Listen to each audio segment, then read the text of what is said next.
आंध्र प्रदेश के नगर चुनाव में मतदान आज। ऑल इंडिया मजलिस-ए इत्तेहादुल मुस्लिमीन के 37 उम्मीदवार चुनाव मैदान में। आंध्र प्रदेश में मजलिस-ए इत्तेहादुल मुस्लिमीन पहली दफा एंट्री की है और साथ ही साथ वहां पर 37 उम्मीदवार अपने इस चुनाव में उतारे हैं। बैरिस्टर असदुद्दीन ओवैसी साहब कई दिन वहां पर चुनाव प्रचार किए और साथ ही साथ आंध्र प्रदेश के लोगों से अपील की कि 10 तारीख के दिन मजलिस-ए इत्तेहादुल मुस्लिमीन को वोट देकर भारी मतों से कामयाब बनाने की। बताते चलें, इस वक्त कई खबरें आ रही हैं। जिस वक्त बंगाल से कई खबरें आ रही हैं तो वहीं तमिलनाडु से भी खबरें आ रही है। तमिलनाडु में मजलिस-ए इत्तेहादुल मुस्लिमीन 3 सीटों पर चुनाव लड़ने का ऐलान कर चुका है। गुज़िश्ता कल बैरिस्टर असदुद्दीन ओवैसी साहब ने प्रेस कॉन्फ्रेंस में कहा कि तमिलनाडु में जो पार्टी से अलायंस हुई है वहां पर इन्हें 3 सीट मिला है और 3 सीट में अपने उम्मीदवार वहां पर उतारने का फैसला लिया है। साथ ही साथ तमिलनाडु में विधानसभा से शुरुआत है तो वहीं गुजरात में नगर चुनाव से शुरुआत की है और उधर बंगाल चुनाव सर पर है। बताते चले, बंगाल के ताज़ा अपडेट इस वक्त ये है कि मजलिस-ए इत्तेहादुल मुस्लिमीन के ऑब्जर्वर माजिद हुसैन से निजी चैनलों ने बातचीत की और उन्होंने खास तौर पर अभी तक बंगाल चुनाव का खुलासा नहीं किया है। वो बताते चलें कि उन्होंने कहा है कि मजलिस-ए इत्तेहादुल मुस्लिमीन चुनाव के मैदान में लड़ेगी, जिसका पार्टी सर्वे कर चुकी है और मुकम्मल कई विधानसभा का जो उन्होंने बताया कि पकड़ बूथ वाइज पर हमारा है। फिलहाल जो है किसी पार्टी के साथ अलायंस की खबरें नहीं आ रही है और उन्होंने खास तौर पर यह भी कहा कि बैरिस्टर असदुद्दीन ओवैसी साहब का बहुत जल्द दौरा होगा। उन्होंने तारीखों का ऐलान भी नहीं किया और उन्होंने ये भी जानकारी नहीं दी कि कितने सीटों पर लड़ेंगे। बैरिस्टर असदुद्दीन ओवैसी साहब का बंगाल में बेसब्री से लोग इंतज़ार कर रहे हैं। खासतौर पर बैरिस्टर असदुद्दीन ओवैसी साहब का जो चेहरा है बंगाल फैक्टर होगा। बंगाल की राजनीति इस वक्त सुर्खियों में है। लगातार बंगाल में सियासी समीकरण दिन ब दिन बदलते रहता है। मजलिस को लेकर शुरू से ही वहां पर माहौल गर्म था। अब मजलिस इत्तेहादुल मुस्लिमीन को लोग इंतज़ार कर रहे हैं कि बैरिस्टर असदुद्दीन ओवैसी साहब कब बंगाल आ रहे हैं और यहां पर कितने सीटों पर लड़ेगी और कितने उम्मीदवार उनके चुनाव मैदान में उतरेंगे। फिलहाल जो है ममता दीदी के कई आरोप लगना शुरू हो चुका है। शुरू दिनों से ही ममता जहां बीजेपी को उनको डर नहीं सताती है, वहीं मजलिस-ए इत्तेहादुल मुस्लिमीन को लगातार वो टारगेट कर रही है। कई आरोप लगाने के बावजूद भी इन आरोपों को खारिज करते हुए दिखाई दे रहा है। मजलिस-ए इत्तेहादुल मुस्लिमीन के ऑब्जर्वर माजिद हुसैन ने कहा कि पार्टी पर इस तरह से आरोप लगना पुरानी बात है। उत्तर प्रदेश चुनाव में भी इस तरह के आरोप लगे थे तो बिहार चुनाव में भी इस तरह से आरोप लगे हैं। असदुद्दीन ओवैसी साहब एक चेहरा है जो बंगाल चुनाव में आएंगे और ख़ास तौर पर जो है बंगाल की राजनीतिक और समीकरण यहाँ पर जो है बनाने की पूरी तैयारी में लगे हैं। इस वक्त जो है मजलिस-ए इत्तेहादुल मुस्लिमीन का बड़ा चुनौती है बंगाल को लेकर के। बंगाल शुरू से ही चर्चे में है और आपको सारी अपडेट हम वहां का देते आ रहे हैं। जैसे पीरजादा अब्बास सिद्दीकी से मुलाकात के बाद सुर्खियों में रहे बैरिस्टर असदुद्दीन ओवैसी साहब, इस वक्त की जो बारीकी चीज़ है कि मजलिस-ए इत्तेहादुल मुस्लिमीन बंगाल जब आएगी, चूँकि वक्त बहुत कम है और बैरिस्टर असदुद्दीन ओवैसी साहब बंगाल के बारे में अब तक कुछ नहीं बोले हैं। हालांकि मीडिया उन्हें लगातार बंगाल और पीरजादा अब्बास सिद्दीकी के बारे में पूछता रहा, लेकिन इस मौजू पर वो गुफ्तगू करना पसंद नहीं करते हैं। लेकिन अचानक भूचाल आने वाला है बंगाल की राजनीतिक में। उस वक्त इसी सप्ताह को आपको देखने को मिलेगा कि बैरिस्टर असदुद्दीन ओवैसी साहब की क्या रणनीति है और क्या रणनीति तैयार किए हैं बंगाल को लेकर। चूँकि बंगाल विधानसभा चुनाव इस वक्त जो है मजलिस-ए इत्तेहादुल मुस्लिमीन के लिए अहम है और साथ ही साथ ये चुनौती है कि बंगाल जो है इनका असर देश भर के और चुनाव पर पड़ेंगे। इस वक्त तो है देश में अलग अलग राज्यों में अलग अलग चुनाव है। बैरिस्टर असदुद्दीन ओवैसी साहब जहां बिहार जीतने के बाद नगर चुनाव हैदराबाद बड़ी तारीखी जीत हुई और साथ ही साथ उसके बाद गुजरात में पहली दफ़ा एंट्री कर वहां पर भी मजलिस-ए इत्तेहादुल मुस्लिमीन ने अच्छा परचम लहराया और वहां पर भी बड़ी मजबूती के साथ चुनाव प्रचार में उतरे। अहमदाबाद, गुजरात, मड़ौसा आदि जगहों से अपने उम्मीदवार खड़ा कर वहां पर भी बेहतर रिजल्ट लाने का प्रयास किए।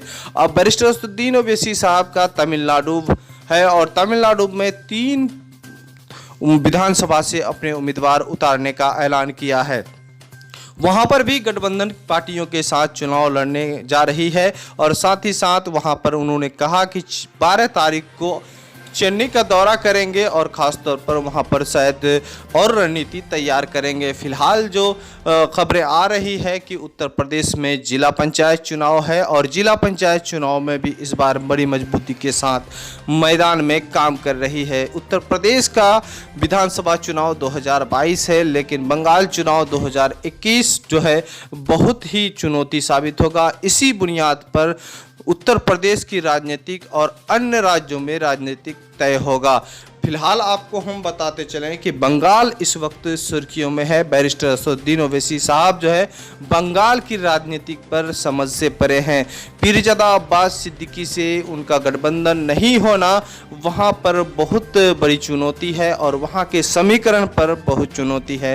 फिलहाल जो बंगाल के लोग हैं मजलिस इत्तेहादुल मुस्लिमीन को लेकर तरह तरह से सोचते हैं, लेकिन टीएमसी जहां पर वहां पर लगातार एमआईएम को इल्ज़ाम लगाती रही और खास तौर पर अभी जो ममता दीदी की सरकार है और उनके जो विधायक और साथ ही साथ उनके करीबी लोग बीजेपी में जा रहे हैं, ऐसा संकेत मिल रहा है कि ममता दीदी के पर जो भरोसा है वहाँ के लोगों का वो तो करेंगे, लेकिन ममता के विधायक और उनके करीबियों पर भरोसा करना मुश्किल साबित हो रहा है। जो अभी चाय और पान की दुकानों में इस तरह की चर्चा मौजूद बहस है।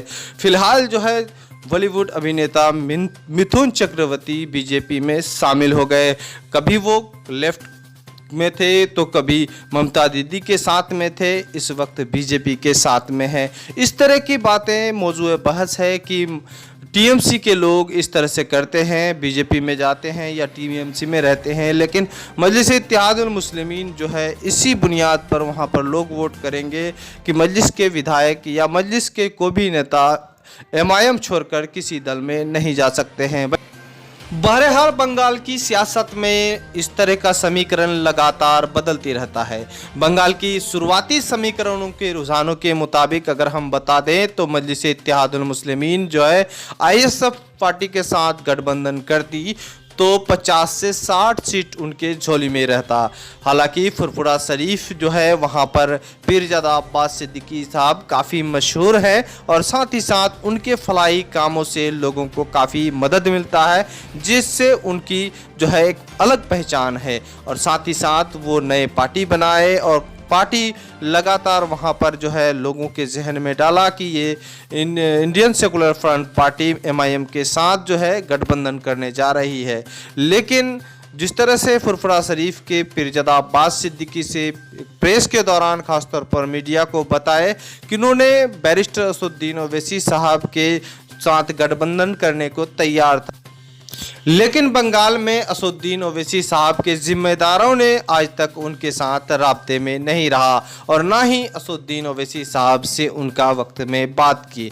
और साथ ही साथ चुनाव अनकरीब वक्त के साथ उन्होंने लेफ्ट और कांग्रेस के साथ जाना पसंद किया। अब फुरफुरा शरीफ में वहां आसपास के जिलों में उनका पकड़ अब आईएसएफ गठबंधन के साथ है। हालांकि कांग्रेस के साथ उनका मतभेद हुआ, वाद विवाद हुआ, उनके विचारधारा और उनकी विचारधारा लगातार जहां मजलिस को मुस्लिम का जो पार्टी कहा जाता था अब आईएसएफ को भी पार्टी कहा जा रहा है। लेकिन इस वक्त जो है समीकरण जो शुरुआती लग रहा था कि मजलिस जो वहां पर 50 से 60 सीटों में अगर कामयाब होती है उनकी गठबंधन, तो यकीनन था कि ममता दीदी की सरकार किन में करके साबित होता और बिना एमआईएम गठबंधन के वहां पर सरकार नहीं बना पाती। लेकिन इस वक्त ये देखा जा रहा है कि बंगाल में जो है जिस तरह से समीकरण लगातार बन रहे हैं, अब जो है बैरिस्टर असदुद्दीन ओवैसी साहब का वहाँ पर सभा के तारीखों का ऐलान हो चुका था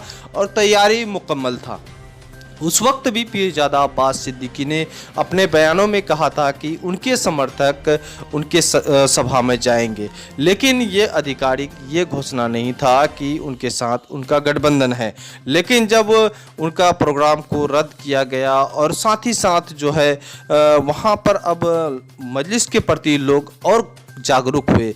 हालांकि मजलिस के इत्तेहादुल मुस्लिमीन जो है लगातार वहां पर अपनी रणनीति बनाने के लिए तैयारी कर रहे हैं। माजिद हुसैन साहब अभी भी बंगाल में हैं और ख़ास तौर पर जो है बैरिस्टर असदुद्दीन ओवैसी साहब को अब मजबूर होकर अकेले ही चुनाव लड़ना पड़ रहा है। कहीं अब कहा जाए कि मीडिया तरह तरह की बातों को लेकर के सुर्खियों में था, जिस तरह से अब्बास सिद्दीकी के तरफ बयान लेना तो साथ ही साथ वहां पर असदुद्दीन ओवैसी साहब को भी बयान देना। एक तरफ अब्बास सिद्दीकी साहब का कहना हुआ कि उन्होंने हमारे साथ वक्त पर राब्ता नहीं किया, उनका हमने इंतज़ार किया, तो वहीं बैरिस्टर असदुद्दीन ओवैसी साहब कुछ बोलने के लिए इनकार कर रहे हैं। ऐसा लग रहा है कि कहीं न कहीं मीडिया ये रंग देने वाली थी कि अब्बास सिद्दीकी और बैरिस्टर असदुद्दीन ओवैसी साहब के साथ वाद विवाद हो, बयानबाजी हो और साथ ही साथ जो मुस्लिम मतदाता हो उनके उसमें डिवाइड हो। एक तरफ पीरजादा की समर्थक आ जाए और दूसरी तरफ MIM समर्थक आ जाए।